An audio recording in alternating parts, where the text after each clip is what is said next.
Həyat bəzən ən parlaq ulduzları bizdən çox tez alır. Bəzən bir insanın ömrü illərdə yox, qoyduğu iz ilə ölçülür. O, cəmi 29 il yaşadı. Amma bu qısa ömrə bir ömürlük sevgi, bir ömürlük iz sığdırdı. Ömrünün sonunda dilindən çıxan sözlər isə qırıq bir arzu kimi yadda qaldı.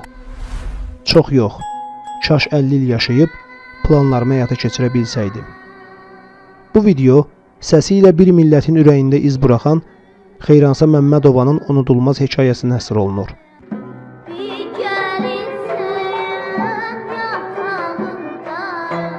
1966-cı ilin 26 noyabrında Bakıda çox uşaqlı, yoxsul ailədə daha bir körpə dünyaya gəldi.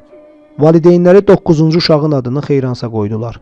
O Xeyransa ki, şirin və məlahətli səsi, ifası ilə hamını heyran edəcək, lakin qısa bir ömür yaşamaqla hər kəsi kədərləndirəcəkdi.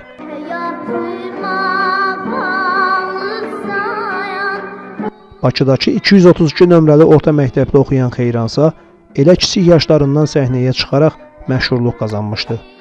Xeyransa Məmmədova kiçik yaşlarından şəkər xəstəliyinə tutulmuşdu. Uşaq vaxtı həyatda qam yaşıtları ilə oynayarkən bir itin qəfil hücumuna məruz qalmış və qorxudan şəkər xəstəliyi tapmışdı. O, 1977-ci ildə Vətən İnstrumental Ansamblına qoşulmuşdu. Bunun ardınca Oxutar müsabiqəsinə qatılaraq arxa-arxaya uğurlar əldə etmişdi. Orta məktəbin 5-ci sinifində oxumasına baxmayaraq Vətən İnstrumental Ansamblının ən məşhur solisti idi. 1980-ci ildə isə böyük səhnəyə gəlmişdi. 14 yaşında, 6-cı sinifdə oxuyanda o vaxtki Lenin, indiki Heydər Əliyev sarayında təşkil olunan rəsmi tədbirdə səhnəyə çıxan Xeyransa, Cahangir Cahangirovun ana kür mahnısını ifa etməklə bütün zalı coşdurmuş, ifası alqışlarla qarşılanmışdı. O zaman konsertdə iştirak edən Azərbaycan Kommunist Partiyası Mərkəzi Komitəsinin birinci katibi Heydər Əliyev səhnə arxasına keçib Xeyransaya xoş sözlər söyləmiş, onun haqqında məlumat əldə edərək xəstəliyi barədə öyrənmiş, ailəsi ilə maraqlanmışdı. Müalicəsi üçün müvafiq göstərişlər vermiş, həkim ayrılmasını tapşırmışdı.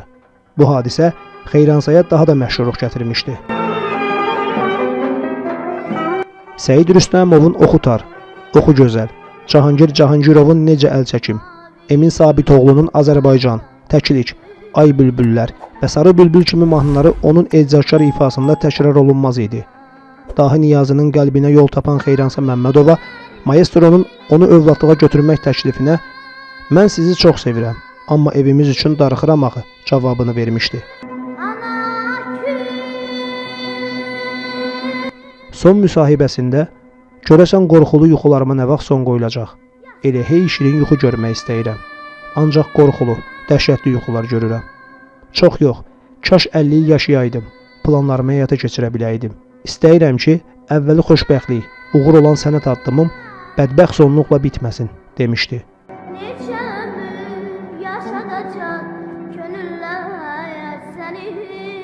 İllər sonra ailə həyatı quran Xeyransanın ən böyük arzularından biri ana olmaq idi.